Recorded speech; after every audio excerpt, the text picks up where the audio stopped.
How is Trump similar to the Pope? They're both disruptors who rattle elites and staff. Amid the rambunctious American presidential campaign, Pope Francis joined the fray, telling reporters on his papal plane that Donald Trump's pledge to build a border wall was not Christian.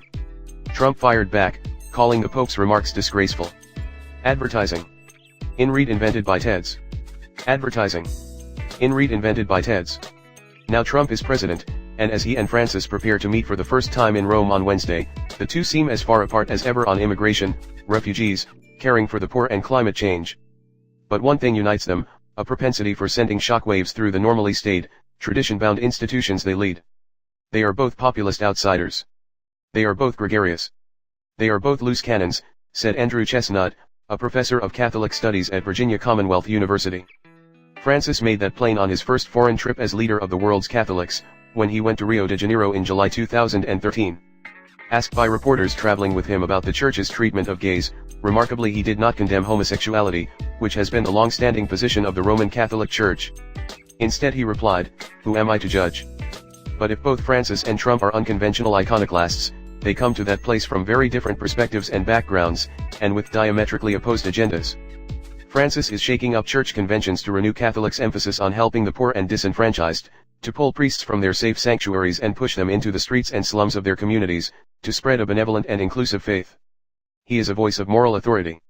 Trump, on the other hand, shook political conventions to get himself elected and, in the words of one of his top advisors, nationalist provocateur Stephen K. Bannon, to blow up the administrative state. The president seems to like to flout norms for the sake of showmanship and publicity.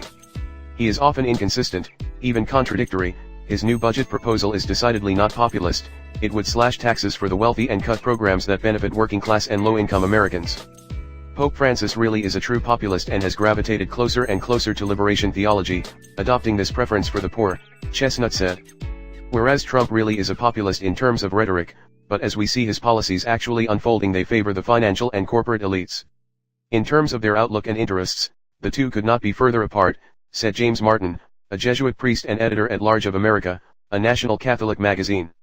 You are taking a New York real estate mogul who has made his mark by conspicuous consumption with an Argentine Jesuit priest who has spent his life serving the poor, said Martin, who is also an advisor to the communications office at the Vatican. Substantively if not stylistically, that will make finding common ground difficult for the two leaders. Francis advocates open arms policies for immigrants and refugees. Trump sought a travel ban on people from countries, mostly Muslim, that produce many refugees, and he is pressing ahead with the wall Francis condemned, to keep out immigrants from Mexico and Central America, many of them fleeing murderous violence. Francis has made confronting climate change a priority of his papacy. Trump once called climate change a hoax, and although he has stepped back slightly from that position, his administration is undoing a raft of Obama-era environmental regulations intended to alleviate global warming. Popes have been meeting with heads of state for more than 1,000 years, going back to Charlemagne. They typically receive any leader who requests a meeting. Veteran Vatican observers say the average such session lasts about 20 minutes, but when Francis really hits it off with a visitor as he did with President Obama in 2014 the session can go longer, to nearly an hour in Obama's case. The Pope and his visitor traditionally exchange gifts. Francis is said to especially appreciate simple things like the seeds from Michelle Obama's White House garden the Obamas gave him. Obama, for his part, routinely carries the rosary that Francis gave him, according to a new book by Cuban Cardinal Jaime Ortega. Traditionally, the pontiff allows the visitor to raise the topic for discussion.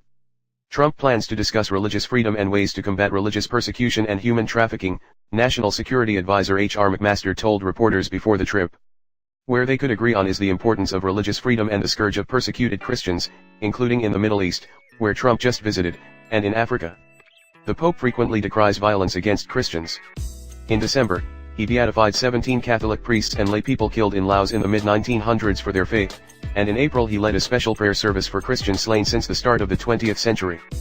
Those martyrs, he said at the time, teach us that, with the strength of love, with tenderness, you can fight bullying, violence, war, and that with patience, peace can be achieved. Trump has blamed Islamic terrorists for the killing of Christians and says the threat must be battled militarily as well as through intelligence and cyber warfare. In the United States, Trump sees the threat to religious freedom in laws that force businesses to serve gay and lesbian clients. Of course the administration's idea of religious freedom is quite different from the Vatican's view of religious freedom, Martin said. The Vatican is dealing with people who are being killed for being Catholic, which is different from what is going on in the United States. Source: www.latimes.com